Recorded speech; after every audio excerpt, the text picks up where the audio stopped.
السلام علیکم ورحمۃ اللہ وبرکاتہ۔ الحمد للہ نحمدہ ونستعینہ ونستغفرہ ونعوذ باللہ من شرور انفسنا ومن سیئات اعمالنا من یہدہ اللہ فلا مضل لہ ومن یضللہ فلا ہادی لہ واشہد ان لا الہ الا اللہ وحدہ لا شریک لہ واشہد ان محمدا عبدہ ورسولہ صلی اللہ علیہ وآلہ وسلم۔ قال اللہ تبارک و تعالی فی القرآن المجید بعد اعوذ باللہ السمیع العلیم من الشیطان الرجیم یا ایھا الذین آمنوا اتقوا اللہ حق تقاتہ ولا تموتن الا وانتم مسلمون۔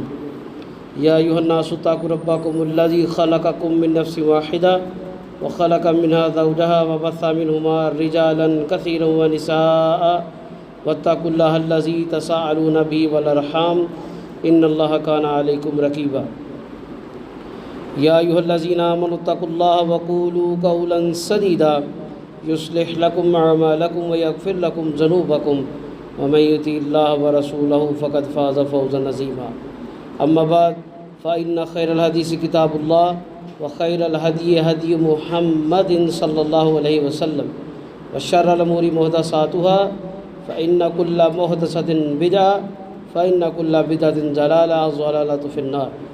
اللہم صلی علی محمد وعلی آل محمد کما صلیت علی ابراہیم وعلی آل ابراہیم انک حمید مجید۔ اللہم بارک علی محمد وعلی آل محمد کما بارکت علی ابراہیم وعلی آل ابراہیم انک حمید مجید۔ رب اشرح لی صدری ویسر لی امری واحلل عقدۃ من لسانی یفقہوا قولی رب زدنی علما۔ اللہم انفعنا بما علمنا وعلمنا ما ينفعنا وزدنا علما۔ قال اللہ عز وجل فی کلامہ بعد اعوذ باللہ السمیع العلیم من الشیطان الرجیم من ہمزہ ونفخہ ونفثہ النبی اولیٰ بالمؤمنین من انفسہم وازواجہ امہاتہم۔ قال النبی صلی اللہ علیہ وسلم بروایت واصلۃ بن الاسقاء یقول سمعت رسول اللہ صلی اللہ علیہ وسلم ان اللہ اصطفیٰ کنانۃ من ولد اسماعیل واصطفیٰ قریشا من کنانہ واصطفیٰ من قریش بنی ہاشم واصطفانی من بنی ہاشم او کما قال رسول صلی اللہ علیہ وسلم۔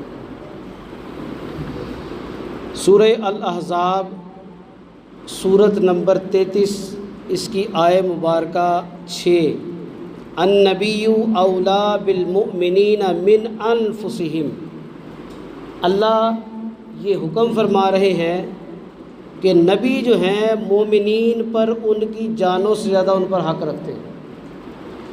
ایک انسان کو اپنی جان سب سے زیادہ عزیز ہوتی ہے اور اس کا منظر اللہ نے قرآن میں ایک بڑا ہی سخت بیان کیا ہے۔ میدان محشر میں جب ہر بندہ نفسی نفسی کے عالم میں ہوگا اور وہاں پر ایک منظر ایسا بھی آئے گا جو قرآن نے بیان کیا یوم یفر الاخی و امہ و ابی۔ اس دن بھائی باپ ماں بیٹا رشتہ دار جو بھی تعلق والا ہے وہ ایک دوسرے سے بھاگ جائے گا۔ ماں باپ کہیں گے کہ ہمارے بچوں کو جہنم میں ڈال دو، اللہ ہمیں بچا۔ اولاد کہے گی کہ اللہ میرے ماں باپ کو جہنم میں ڈال دو، میری جان کو بچا۔ یہ انسان کی اپنی نفس اور جان سے محبت کا ایک منظر ہے اور دنیا میں بھی یہ معاملہ ہوتا ہے۔ جہاں پر بھی کسی انسان کے ذاتی مفاد کو مسئلہ ہوتا ہے نا، وہ اپنے ماں باپ اولاد بہن بھائی تک کو چھوڑ دیتا ہے اور اس کی مثال بتانے کی ضرورت نہیں، کیونکہ میں نے اور آپ نے یہ معاملات دیکھے اور سنے ہیں۔ ہمارے معاشرے میں یہ ایسے لوگ ہیں جو چند پیسوں کے لیے اپنے بہن بھائیوں کی جائیدادوں کو ہڑپ جاتے ہیں، یتیم بیواؤں مسکینوں کے حق کھا جاتے ہیں، ماں باپ کو چھوڑ کر اپنے علیحدہ معاملات کر لیتے ہیں۔ ایسی اولادیں بھی ہیں جو ایک شہر میں رہنے کے باوجود، ایک تو پردیس چلا گیا نا، شہر چھوڑ کے چلا گیا، ملک چھوڑ کے چلا گیا، سینکڑوں ہزاروں میل دور رہتا ہے، اس کو چلو کسی حد تک رخصت دی جا سکتی ہے، لیکن ایسے بدبخت بھی ہیں جو ایک ہی شہر میں علاقے میں رہنے کے باوجود اپنے ماں باپ اور بہن بھائی اور بیوی بچوں کے ساتھ ظلم زیادتی کرتے، قطع رحمی کرتے۔ یہ کس لیے؟ صرف اپنے نفس کی تسکین کے لیے۔ اللہ تعالیٰ ایمان، عقیدہ، توحید اور دین کی تعلیم کس طرح دیتے ہیں؟ اللہ فرماتے ہیں النبی اولا بالمؤمنین من انفسہم، اے ایمان والو اگر تم یہ دعوے دار ہو کہ تم اللہ کو مانتے ہو، ایمان والے ہو، اللہ کے تابع دار ہو، تو اللہ کا یہ حکم ہے کہ نبی تمہاری جانوں سے بھی زیادہ تم پر حق رکھتے ہیں۔ اگر تمہارا یہ ایمان عقیدہ نہیں ہے، سمجھو کہ تمہارا ایمان کمزور ہے، اللہ کے ہاں وہ محبوب ایمان نہیں ہے۔ وَأَزْوَاجُهُ أُمَّهَاتُهُمْ، اور نبی کی جو ازواج ہیں وہ مومنین کی مائیں ہیں۔ ایک انسان کی نظر میں سب سے معتبر رشتہ جو ہے ماں باپ کا ہوتا ہے، اور ماں باپ کے رشتے میں بھی انسان سب سے زیادہ محبت، نرمی ماں کے ساتھ کرتا ہے۔ قدرتی ایک میلان ہے، اللہ نے ایک حب رکھی ہے، تو اللہ نے جس طرح جناب محمد صلی اللہ علیہ وسلم کو مومنین کی جان پر مقدم رکھا، ترجیح دی ہے کہ پہلے اللہ کے رسول کی محبت ہے، ان کی اطاعت ہے، پھر تمہاری جانیں، پھر تمہاری خواہشات، ضروریات۔ اسی طرح اللہ کے رسول صلی اللہ علیہ وسلم کی جو ازواج مطہرات ہیں وہ تمہاری مائیں ہیں۔ جس طرح تم نے اپنی ماؤں کی عزت کرنی ہے، ان کی عزت کی حفاظت کرنی ہے، ان کا ادب احترام کرنا ہے، اس سے بلکہ اس سے بھی بڑھ کے نبی مکرم صلی اللہ علیہ وسلم کے ازواج کا ادب و احترام کرنا ہے۔ حضرت عمر رضی اللہ تعالیٰ عنہ سے ایک حدیث مروی ہے، بیان کرتے ہیں کہ ایک مرتبہ نبی مکرم صلی اللہ علیہ وسلم نے یہ بات بیان کی، لا یؤمن احدکم حتی اکون احب الیہ من والدہ و ولدہ والناس اجمعین، تم میں سے کوئی اس وقت تک مومن نہیں ہو سکتا جب تک وہ اپنی جان، اپنی اولاد، اپنے والدین، یہاں تک کہ اپنی جان سے زیادہ مجھ سے محبت نہ کرے۔ اب یہ بات رسول مکرم نے کب فرمائی؟ سیدنا عمر فاروق رضی اللہ تعالیٰ عنہ اللہ کے نبی سے یہ عرض کرتے ہیں کہ اللہ کے رسول صلی اللہ علیہ وسلم، مجھے کائنات میں سب سے زیادہ محبوب اپنے بیوی بچوں سے اپنی جان ہے، اس کے بعد میں آپ سے محبت کرتا ہوں۔ یعنی یہ ایک عام بات ہے، ہر انسان کی خواہش ہوتی ہے کہ وہ اچھا پہنے، اچھی خوراک حاصل کرے، اپنے جسم کو، اپنی ذات کو فائدہ پہنچائے، اس کو ترجیح دے۔ اللہ کے رسول صلی اللہ علیہ وسلم نے یہ بات جب سنی تو آپ نے یہ فرمایا، تم میں سے کوئی اس وقت تک مومن نہیں ہو سکتا جب تک مجھ سے اپنے والدین، اولاد، یہاں تک کہ اپنی جان سے بھی زیادہ محبت نہ کرے۔ یہ اس آیت کی تشریح میں بہترین اور آسان الفاظ کی وضاحت ہے، یہ اس کی تفسیر ہے۔ اللہ کے رسول صلی اللہ علیہ وسلم نے فرمایا، ابو عمار شداد بیان کرتے ہیں کہ میں نے واصلہ بن اسقا سے سنا، انہوں نے بیان کیا کہ میں نے رسول اللہ صلی اللہ علیہ وسلم کو فرماتے ہوئے سنا، ان اللہ اصطفیٰ کنانۃ من ولد اسماعیل۔ اب نبی مکرم صلی اللہ علیہ وسلم اپنا شجرہ بیان کر رہے ہیں، اپنے شجرے کی فضیلت بیان کر رہے ہیں کہ اللہ نے اسماعیل علیہ السلام کی نسل میں سے کنانہ قبیلہ جو ہے، کنبہ جو ہے، اس کو چن لیا، اس کو معزز اور محبوب رکھا۔ وَاصْطَفَىٰ قُرَيْشًا مِن کنانہ، اور کنانہ میں سے قریش کو چن لیا کہ اور بھی قبیلے تھے کنانہ کے، اس میں سے قریش کو اللہ نے معتبر اور عزت والا بنایا۔ وصطفیٰ من قریش بنی ہاشم، قریش میں سے جو قبیلہ زیادہ معتبر اللہ نے بنایا، جس کو چنا وہ بنو ہاشم ہے۔ وصطفیٰ من بنی ہاشم، اور بنی ہاشم میں جو معتبر ترین شخصیت اللہ نے بنایا وہ مجھے بنایا، یعنی نبی کریم صلی اللہ علیہ وسلم کا شجرہ، بہترین سے بہترین اللہ کی طرف سے منتخب کردہ شجرہ ہے۔ اسماعیل علیہ السلام، ان کی نسل سے کنانہ قبیلہ، ان کی نسل سے قریش، پھر قریش کی قبیلوں میں سے بنو ہاشم، پھر بنو ہاشم قبیلے میں بڑے بڑے معتبر لوگ، لیکن جناب محمد صلی اللہ علیہ وسلم کو اللہ نے عزت بخشی۔ اس سے مراد کیا ہے؟ اس سے دو چیزیں مراد ہیں، صحیح مسلم کی حدیث ہے۔ پہلی تو یہ ہے کہ نبی مکرم صلی اللہ علیہ وسلم کا خاندان، آپ کا قبیلہ کنبہ اللہ کی طرف سے منتخب کرتا ہے۔ دوسرا، یہ خاندان اور کنبہ قبیلہ اللہ کی بارگاہ میں محبوب اور سب سے زیادہ عزت والا ہے، اس سے زیادہ عزت والا قبیلہ کوئی نہیں۔ یہ اللہ کے رسول نے اپنے شجرے کی وضاحت بیان فرمائی۔ آج کا موضوع گفتگو بھی اسی حوالہ سے ہے، نبی مکرم صلی اللہ علیہ وسلم کے اہل بیت کا مقام و مرتبہ اور ان کی شان۔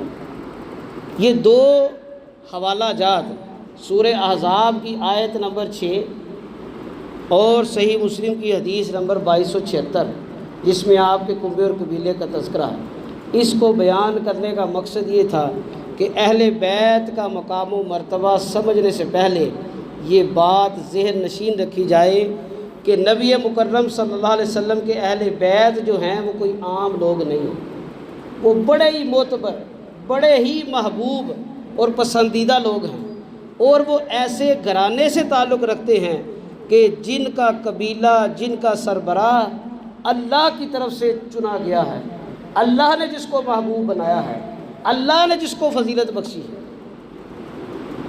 اللہ نے جس کو بلند تر، عزت والا، افضلیت والا بنایا ہے۔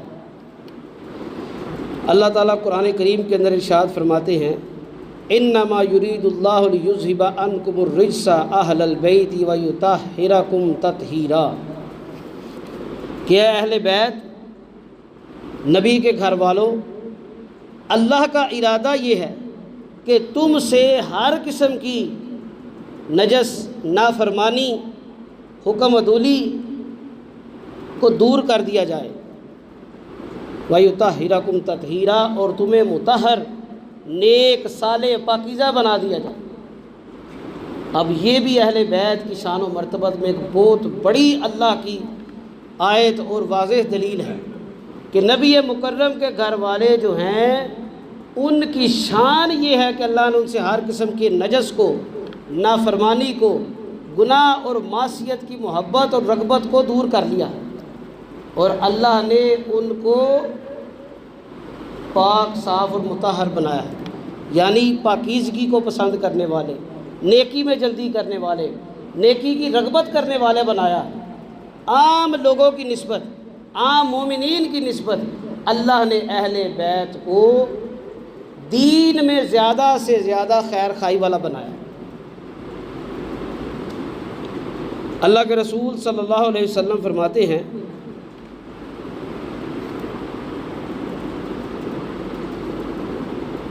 تم میں سے اس وقت تک کوئی مومن نہیں ہو سکتا جب تک مجھے اپنی جان سے زیادہ محبوب نہ رکھ لے اور میری اولاد کو اپنی اولاد سے زیادہ محبت نہ کرے۔ یہ شعب الایمان میں حدیث موجود ہے، یعنی اہل بیت سے محبت کرنا اسی طرح ہے جیسے آپ نے اللہ کے نبی سے محبت کی، اور اللہ کے نبی علیہ السلام سے محبت کرنا کیا ہے؟ ایمان کا حصہ ہے۔ لہٰذا یہ حدیث اس بات پر دلالت کرتی ہے کہ اللہ کے نبی سے محبت ایمان کی علامت ہے، اور اپنی اولاد سے زیادہ بڑھ کے اللہ کے نبی کے اہل بیت اور آپ کی اولاد سے محبت کرنا، ان کی عزت کرنا، اللہ کے نبی سے محبت کرنا اور ایمان کی علامت ہے۔ یہ اہل بیت کی شان و مرتبت اس وجہ سے بھی کچھ دین میں اہم ہے کہ یہ وہ لوگ ہیں جنہوں نے ابتدا میں ہی دین اسلام کو قبول کر لیا، عمار بن یاسر رضی اللہ عنہ بیان کرتے ہیں، صحیح بخاری کی حدیث ہے، رأیت رسول اللہ صلی اللہ علیہ وسلم۔ اب اس حدیث میں جو ابتدا میں اسلام قبول کرنے والے ہیں ان کا تذکرہ ہے، یعنی ایک مسلمان کو اس بات کا علم ہونا چاہیے کہ جب ہمارے نبی نے اعلان نبوت فرمایا تو آپ کے اوپر ایمان لانے والے لوگ کون تھے؟ کیا وہ صرف آپ کے اہل بیت ہی تھے یا صحابہ تھے یا ملے جلے تھے؟ عمار بن یاسر رضی اللہ تعالیٰ عنہ بیان کرتے ہیں، میں نے دیکھا رسول اللہ صلی اللہ علیہ وسلم کو، وما معہ الا خمسۃ عبد، آپ کے ساتھ نہیں تھے مگر 5 غلام، وامرأتان، 2 عورتیں، و ابو بکر، اور ابو بکر رضی اللہ تعالیٰ عنہ، کہ یہ 8 لوگ جو ہیں ابتدا میں اسلام قبول کرنے والے تھے۔ اور ایک حدیث میں ناوے کا تذکرہ ہے، سیدنا علی المرتضیٰ رضی اللہ تعالیٰ عنہ، یعنی مردوں میں جو سب سے پہلے اللہ کے نبی پر ایمان لائے، جنہوں نے اسلام قبول کیا، وہ سیدنا ابو بکر ہے۔ بچوں میں، کم عمر نوجوانوں میں سیدنا علی المرتضیٰ رضی اللہ تعالیٰ عنہ، عورتوں میں سیدہ خدیجہ الکبریٰ رضی اللہ عنہا، نبی کریم صلی اللہ علیہ وسلم کی زوجہ مطہرہ، اور دوسری عورت جو ہیں وہ حضرت سمیہ یا سمیہ، دونوں نام ان کے ملتے ہیں، اور انہیں ام ایمن بھی کہا جاتا ہے۔ کچھ محدثین نے ام ایمن کہا ہے، کچھ نے سمیہ کہا، کہ عورتوں میں 2 ایمان لانے والی تھی، ایک نبی کریم صلی اللہ علیہ وسلم کی پہلی زوجہ محترمہ خدیجہ الکبریٰ رضی اللہ عنہا، دوسری سمیہ رضی اللہ عنہا۔ اور غلاموں میں جو 5 غلام تھے، سیدنا بلال، زید بن حارثہ، عامر بن فہیرہ، ابو فقی، عبید بن زید حبشی رضی اللہ عنہما، یہ 5 غلام پہلے انہوں نے اسلام قبول کیا۔ یہ حدیث صحیح بخاری میں موجود ہے، حدیث نمبر 3630 اس کا نمبر ہے۔ نبی مکرم صلی اللہ علیہ وسلم نے سیدہ خدیجہ الکبریٰ کی شان میں بڑی ہی پیاری بات ارشاد فرمائی ہے۔ حضرت علی رضی اللہ تعالیٰ عنہ اس حدیث کے راوی ہیں، بیان کرتے ہیں کہ نبی مکرم نے فرمایا، اللہ نے مریم علیہ السلام کے دور میں سب سے بہترین ایمان والی جو عورت بنائی ہے وہ مریم علیہ السلام تھی، اور ان کے بعد اللہ نے اس امت میں سب سے زیادہ جو فضل والی، افضلیت والی، مرتبے والی جو خاتون ہیں وہ سیدہ خدیجہ الکبریٰ رضی اللہ عنہا۔ یہ سیدہ خدیجہ الکبریٰ جو نبی کریم صلی اللہ علیہ وسلم کی پہلی زوجہ ہیں، ان کا مقام و مرتبہ بڑا ہی اعلیٰ و رفیع۔ متعدد احادیث میں رسول اللہ صلی اللہ علیہ وسلم نے فرمایا، اور ایک حدیث میں فرمایا کہ سیدہ خدیجہ جو ہیں وہ تمام عورتوں سے بہتر ہیں، جنتی عورتوں میں سے فضیلت والی ہے، کہ حضرت فاطمہ رضی اللہ عنہا جنتی عورتوں کی سردار ہے، اور ان کی والدہ سب عورتوں سے فضیلت والی ہے۔ اور ایک مرتبہ سیدہ خدیجہ الکبریٰ رضی اللہ عنہا نبی مکرم صلی اللہ علیہ وسلم کی خدمت میں کھانا لا رہی تھی، کھانا تیار کیا، کوئی شوربہ یا کوئی سالن بنایا، تو آپ کے آنے سے پہلے جبریل امین نبی کریم صلی اللہ علیہ وسلم کے پاس وحی لے کے آئے، آ کر کہا کہ اے اللہ کے رسول صلی اللہ علیہ وسلم، ابھی آپ کی زوجہ خدیجہ آپ کے لیے کھانا لے کے آ رہی ہیں، وہ آئیں گی تو آپ انہوں نے کہیے گا کہ اللہ نے ان کو سلام بھیجا۔ کتنی فضیلت ہے، کتنی خوش نصیبی ہے کہ اللہ سلام بھیج رہا ہے، کس فرشتے کے ذریعے؟ جو فرشتوں کا سردار ہے، جس کا کام ہے اللہ کا حکم لے کے آنا، اللہ کی شریعت لے کے آنا۔ یعنی اس حدیث کے ذریعے یہ ادب سکھایا گیا ہے کہ نبی کی ازواج جو ہیں وہ عام لوگوں کی ازواجوں کی طرح نہیں ہیں، یہ بڑے ہی اعلیٰ عرفہ اور معتبر شخصیت ہے۔ اور ساتھ میں پیارے رسول نے یہ بشارت دیجیے گا کہ اللہ نے جنت میں ایک موتیوں کا محل تیار کیا ہے، جہاں نہ کوئی تکلیف ہے، نہ کوئی شور ہوگا، نہ تھکن ہوگی، اور نہ ہی کوئی پریشانی اور ہنگامہ ہوگا۔ یہ سیدہ خدیجہ نبی مکرم صلی اللہ علیہ وسلم کی اس دور کی شریک ہے، شریک حیات ہیں، ساتھی ہیں، جس دور میں نبی کریم صلی اللہ علیہ وسلم کو زد و کوب کیا گیا۔ آپ کے ساتھ شیب ابی طالب کی گھاٹی میں 3 سال تک رہی، جڑی بوٹیاں، پتے اور چمڑا جلا جلا کر کھایا، بھوک پیاس برداشت کی۔ عرب کی معتبر خاندان کی خاتون، جو اس زمانے کی بہت بڑی مالدار خاتون تھی، تاجر تھی، لیکن اللہ کے رسول صلی اللہ علیہ وسلم کی اطاعت میں، آپ کی محبت میں، آپ کی فرما برداری میں تکلیفیں برداشت کی، تانے برداشت کیے، بھوک برداشت کی۔ اللہ نے یہ بشارت دی ہے کہ دنیا میں تو آزمائشیں آئی ہیں، لیکن جنت میں آپ کا مقام مرتبہ بڑا ہے، لیکن وہ مقام مرتبے کے ساتھ ساتھ دنیا میں بھی آپ کی عزت کو اللہ نے عرفہ کیا، بلند کر دیا، اور دنیا میں آپ کو ملنے والے انعامات، جنت میں ملنے والی خوشخبریوں کا تذکرہ دنیا میں بیان کر دیا۔ اسی طرح سیدہ خدیجہ کے بعد جس زوجہ محترمہ کی سب سے زیادہ افضلیت بیان ہے، وہ سیدہ عائشہ صدیقہ مطہرہ رضی اللہ عنہا ہے۔ انس بن مالک بیان کرتے ہیں، نبی کریم صلی اللہ علیہ وسلم نے فرمایا کہ عائشہ کی مثال اسی طرح ہے جس طرح سالنوں میں مثال سرید کی ہے۔ السرید علی سائر الطعام، جس طرح تمام سالنوں میں بہترین سالن عرب میں سرید سمجھا جاتا تھا، یعنی کسی کی ضیافت کے لیے، عزت افزائی کے لیے جو بہترین کھانا پکایا جاتا تھا وہ سرید تھا۔ اور فرمایا کہ جس طرح سرید کو تمام سالنوں پر فضیلت ہے، اسی طرح عائشہ کو تمام عورتوں پر فضیلت ہے۔ عائشہ صدیقہ مطہرہ بیان کرتی ہیں، صحیح بخاری میں یہ حدیث موجود ہے، حدیث نمبر 6253، کہ ایک مرتبہ نبی کریم صلی اللہ علیہ وسلم کے پاس جبریل امین تشریف لائے۔ انہوں نے آ کر اللہ کی طرف سے یہ وحی بیان کی کہ اللہ نے عائشہ صدیقہ رضی اللہ عنہا کو سلام بھیجا، اور نبی کریم صلی اللہ علیہ وسلم نے بیان کیا کہ عائشہ میرے پاس جبریل آئے ہیں، اللہ نے تمہیں سلام بھیجا ہے اور جبریل تمہیں سلام کہتے ہیں۔ تو سیدہ عائشہ کہتی ہیں کہ میرا بھی سلام انہیں کہہ دیجئے، اور اللہ ان پر اپنی رحمت نازل کرے۔ یہ اللہ کی محبوبیت ہے، اللہ کی طرف سے سلامیں آ رہی ہیں، اللہ کے محبوب فرشتے ان پر اپنی سلامتی بھیج رہے ہیں۔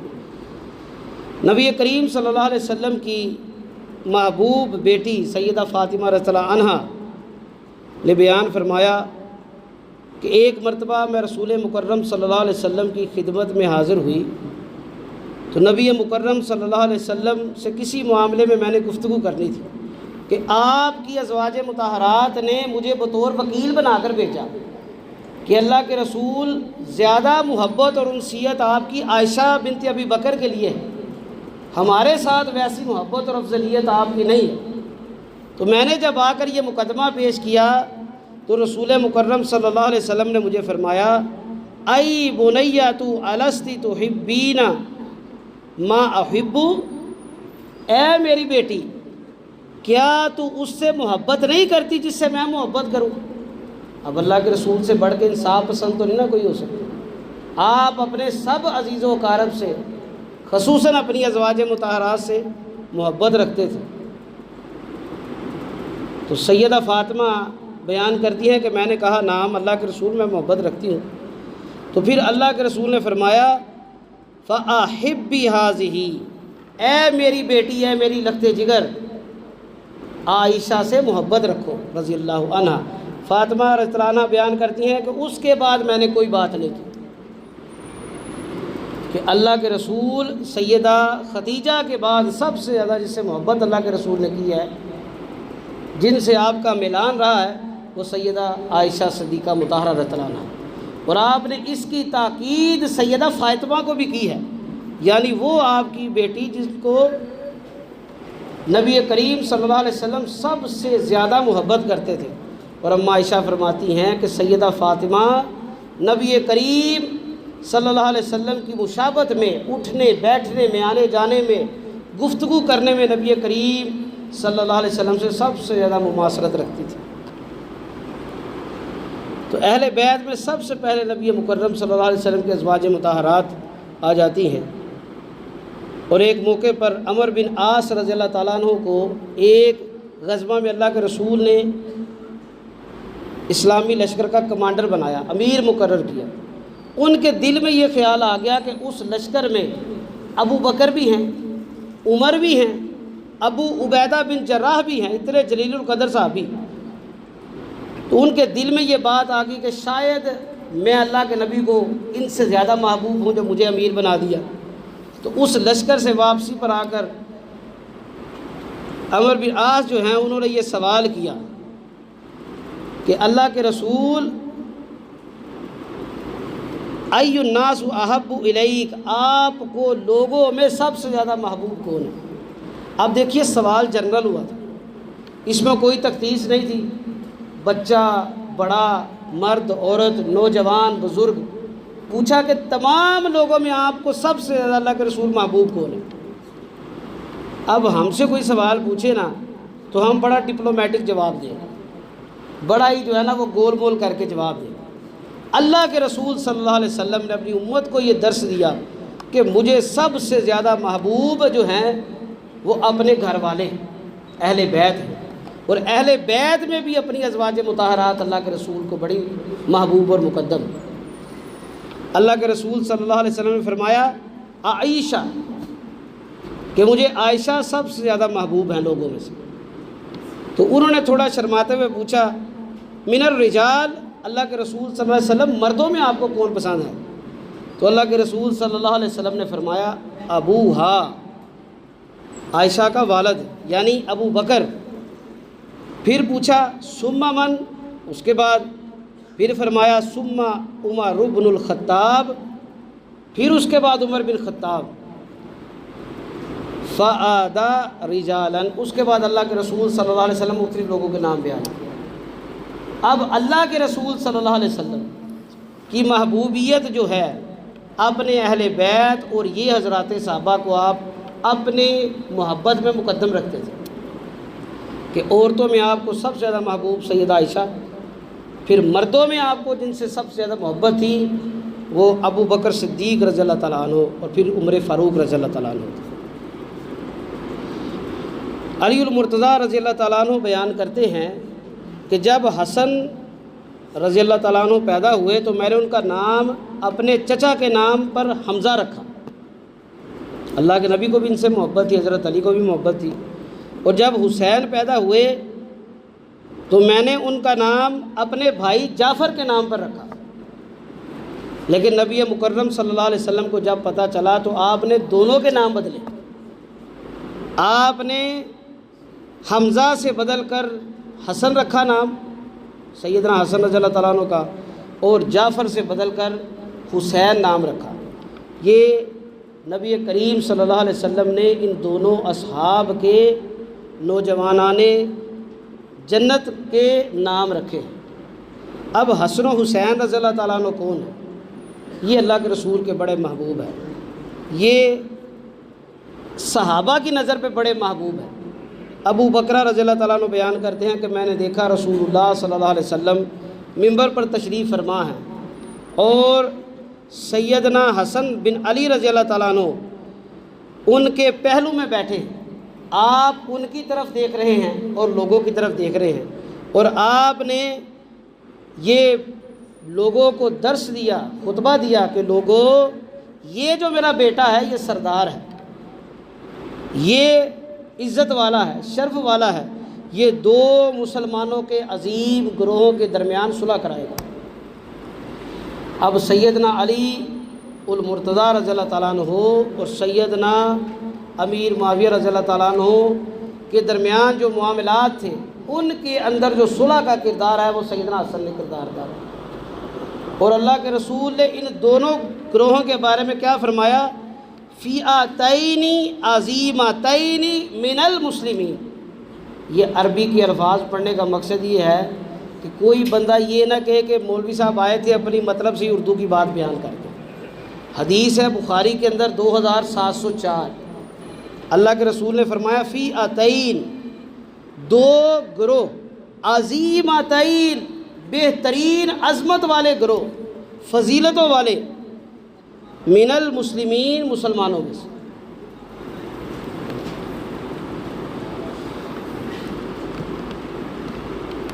عبداللہ ابن عمر رضی اللہ تعالیٰ عنہ بیان کرتے ہیں ان الحسن والحسین ہما ریحان من الدنیا۔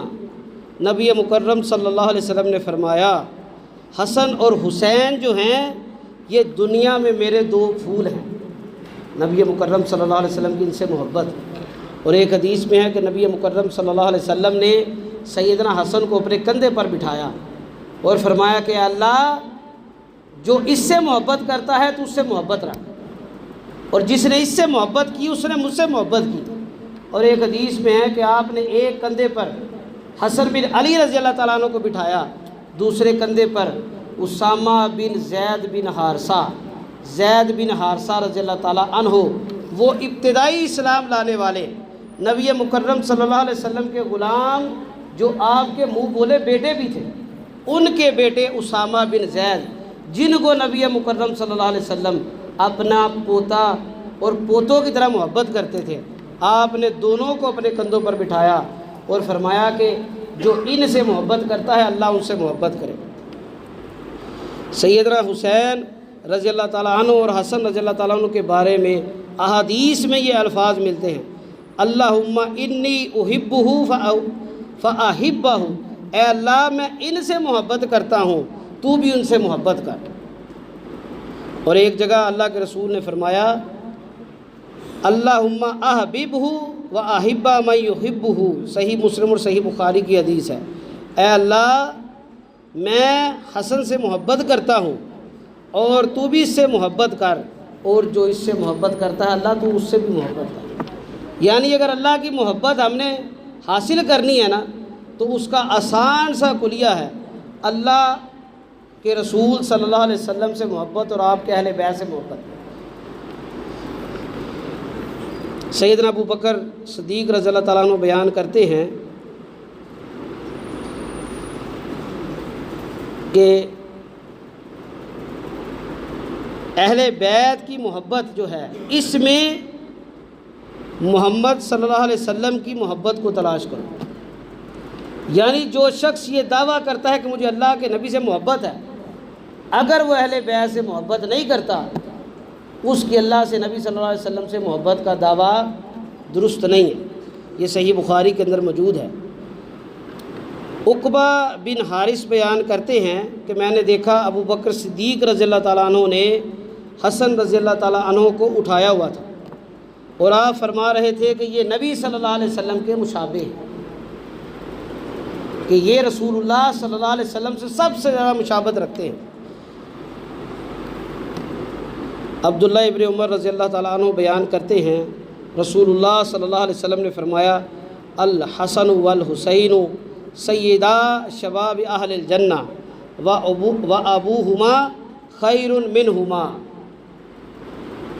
کہ حسن اور حسین جو ہیں یہ جنتی لوگوں کے سردار ہیں، جنتی مردوں کے سردار ہیں، اور ان کے والد جو ہیں وہ تمام جنتیوں کے والدوں سے بہترین ہیں۔ یعنی سیدنا علی رضی اللہ تعالیٰ عنہ اللہ کی بارگاہ میں بڑے بلند مرتبت والے۔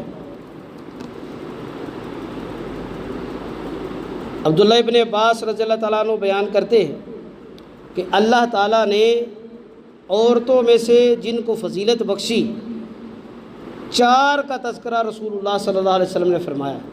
اللہ نے 4 عورتوں کو پوری دنیا کی عورتوں پر فضیلت بخشی ہے۔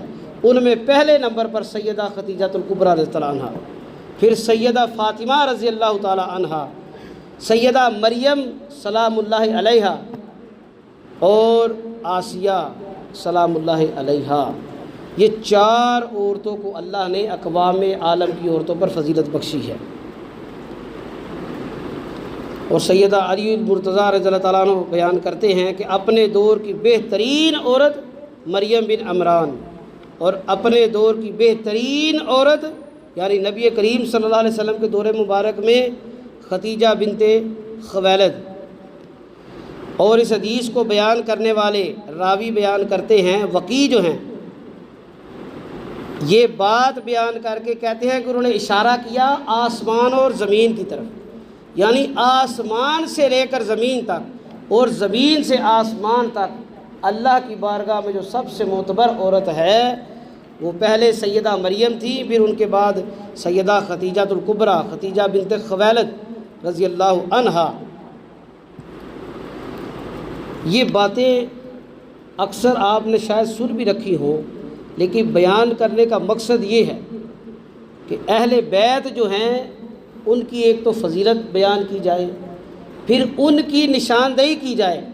کچھ لوگ یہ مغالطہ بیان کرتے ہیں کہ صرف سیدہ فاطمہ، سیدنا علی المرتضیٰ، سیدنا حسن، سیدنا حسین، آل عباس، آل جعفر، آل عقیل، یہی لوگ ہی صرف اہل بیت ہیں رضوان اللہ علیہم اجمعین، بلکہ رسول اللہ صلی اللہ علیہ وسلم نے جو ادب سکھایا ہے، جو طریقہ سکھایا ہے، آپ کی ازواج اور آپ کے یہ خانوادے کے لوگ یہ سارے کے سارے اہل بیت میں شامل ہیں۔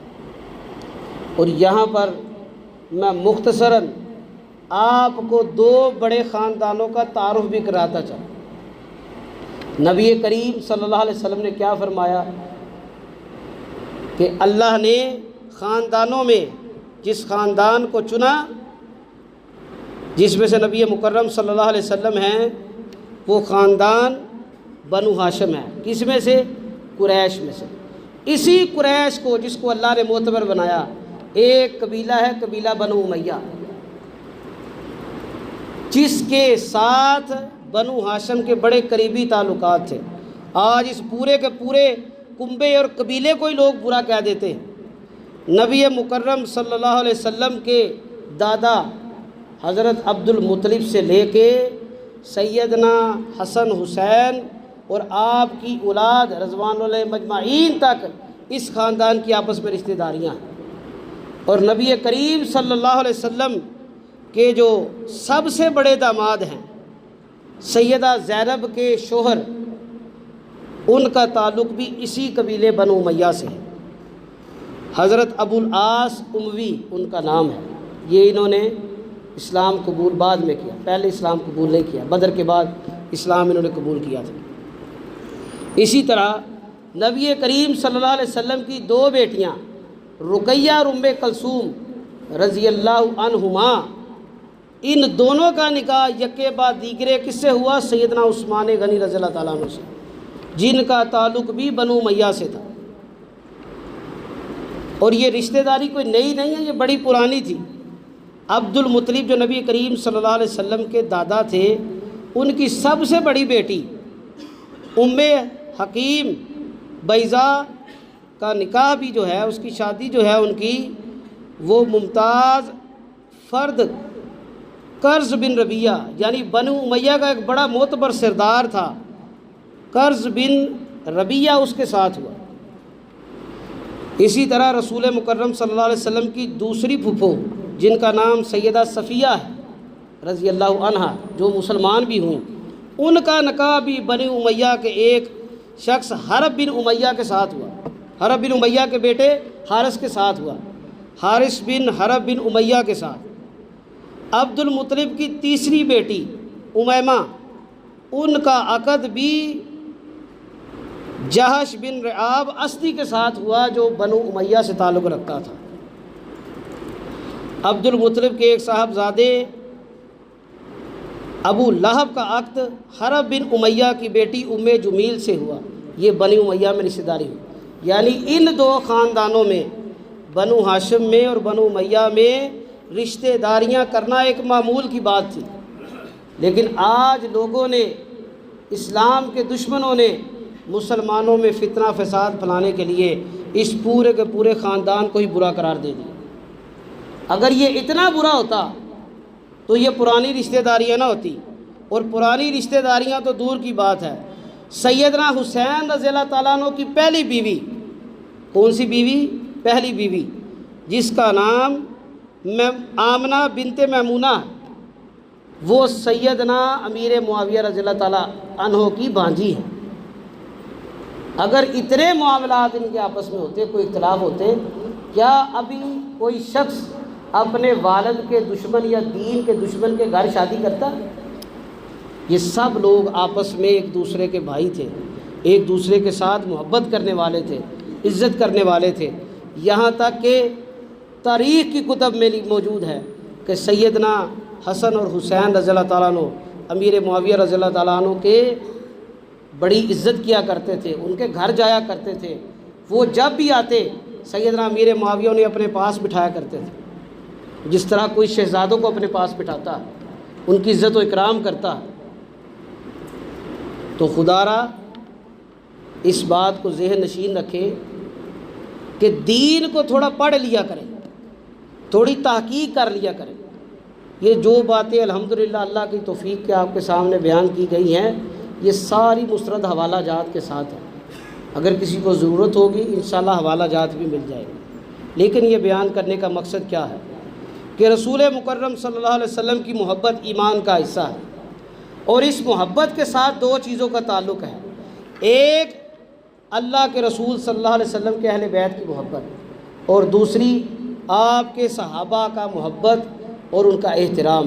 یہ دونوں میں سے اگر ایک چیز بھی چھوٹ گئی تو ایمان میں نقص آ جائے گا، کیونکہ اللہ کے رسول نے دونوں کے بارے میں بڑی تاکید کی ہے۔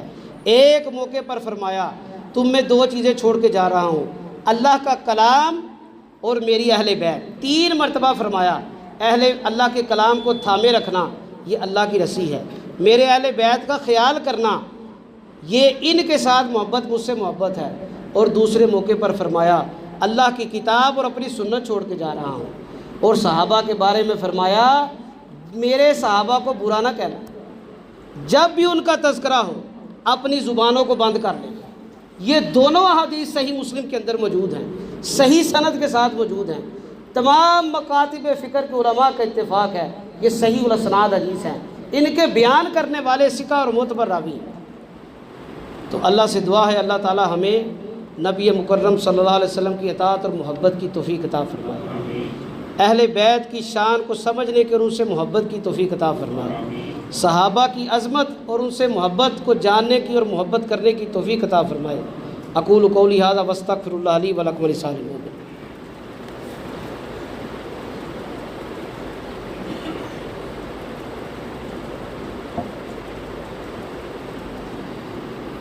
ان الحمد للہ نحمدہ ونستعینہ ونستغفرہ ونعوذ باللہ من شرور انفسنا ومن سیئات اعمالنا من یہدہ اللہ فلا مضل لہ ومن یضللہ فلا ہادی لہ واشہد ان لا الہ الا اللہ وحدہ لا شریک لہ واشہد ان محمدا عبدہ ورسولہ صلی اللہ علیہ وآلہ وازواجہ وصحبہ وسلم۔ قال اللہ تبارک وتعالی فی القرآن المجید بعد اعوذ باللہ السمیع العلیم من الشیطان الرجیم یا ایھا الذین آمنوا اتقوا اللہ وقولوا قولا سدیدا یصلح لکم اعمالکم ویغفر لکم ذنوبکم ومن یطع اللہ ورسولہ فقد فاز فوزا عظیما۔ اما بعد فإن خیر الحدیث کتاب اللہ وخیر الہدی ہدی محمد صلی اللہ علیہ وسلم وشر الامور محدثاتها فإن کل محدثۃ بدعۃ فإن کل بدعۃ ضلالہ الضلالۃ فی النار۔ اللہم صلی علی محمد وعلی آل محمد کما صلیت علی ابراہیم وعلی آل ابراہیم انک حمید مجید۔ اللہم بارک علی محمد وعلی آل محمد کما بارکت علی ابراہیم وعلی آل ابراہیم انک حمید مجید۔ اللہم اعز الاسلام والمسلمین، اللہم اذل الشرک والمشرکین، اللہم دمر اعداء الدین، اللہم نصر من نصر دین محمد صلی اللہ علیہ وسلم واجعلنا منہم۔ اے اللہ جتنے لوگ پریشان حال ہیں، مظلوم ہیں، فلسطین میں، کشمیر میں، پاکستان میں، دنیا میں جہاں پر بھی ہیں، اللہ سب پریشان حالوں کی، مظلوموں کی مدد فرما، اللہ پریشانیاں دور فرما، اللہ راحت و سکون عطا فرما۔ اے اللہ ظالموں کو ہدایت عطا فرما۔ اے اللہ اگر آپ نے ان کے نصیب میں ہدایت نہیں لکھی، اللہ ظالموں کو نشان عبرت بنا۔ اے اللہ جو لوگ بیمار ہیں، ہسپتالوں میں ہیں، گھروں میں ہیں، اللہ سب کو شفائے کاملہ عاجلہ عطا فرما۔ اللہ ہر قسم کی روحانی جسمانی بیماریوں سے شفائے کاملہ عاجلہ عطا فرما۔ اے اللہ جو بے اولاد ہیں انہیں صاحب اولاد بنا، جن کو اولاد دی ہے اللہ انہیں بھی نیک صالح اور فرما بردار مسلمان بنا، ان کی اولادوں کو بھی نیک صالح اور فرما بردار بنا۔ اے اللہ جو حاجات مناجات ضروریات لے کے ہیں اللہ قبول و منظور فرما۔ اے اللہ جو ایمان کی حالت سے اس دنیا سے چلے گئے ہیں اللہ سب کی کامل بخشش مغفرت فرما۔ اللہ ہمیں بھی موت کی تیاری کی توفیق عطا فرما۔ اے اللہ ہمارے پچھڑوں کا ہمارے آنے والوں کا اللہ سب کا آسان حساب فرمانا۔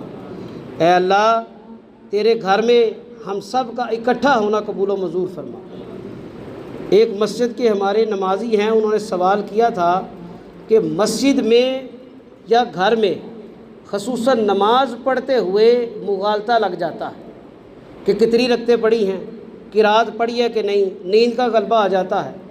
صحیح مسلم کے اندر نبی مکرم صلی اللہ علیہ وسلم کی ایک حدیث موجود ہے، آپ نے شیطانوں میں سے ایک شیطان ہے جس کا نام ہے خنزب، آپ نے بیان کیا نماز میں وہ مغالطہ دلاتا ہے کہ تم نے قرات کی ہے نہیں کی، رکوع کیا نہیں کیا۔ آپ نے فرمایا جب اس طرح ہجان کی کیفیت آئے تو تم کیا کرو، اللہ سے شیطان مردود سے پناہ طلب کرو، اعوذ باللہ من الشیطان الرجیم پڑھ کر بائیں کندھے پر 3 مرتبہ علامتی طور پر تھوکنے والا عمل کرنا ہے۔ یہ جب بھی نماز میں کوئی وسوسہ آئے، نماز سے بے سکونی یا آپ کا دھیان کسی اور طرف چلا جائے، اور اگر آپ کو یہ مغالطہ لگ رہا ہے کہ زیادہ رکعتیں پڑھی ہیں کم پڑھی ہیں، تو جتنا آپ کو یقین ہے اس پر توکل کر کے اتنی رکعتیں پڑھ لے، جو سمجھتے رہ گیا وہ دہرا لے، اس کے بعد سجدہ صاحب کر لے۔ اللہ تعالیٰ قبول کرنے والا ہے۔ سبحان ربک رب العزت عما یصفون وسلام علی المرسلین والحمد للہ رب العالمین۔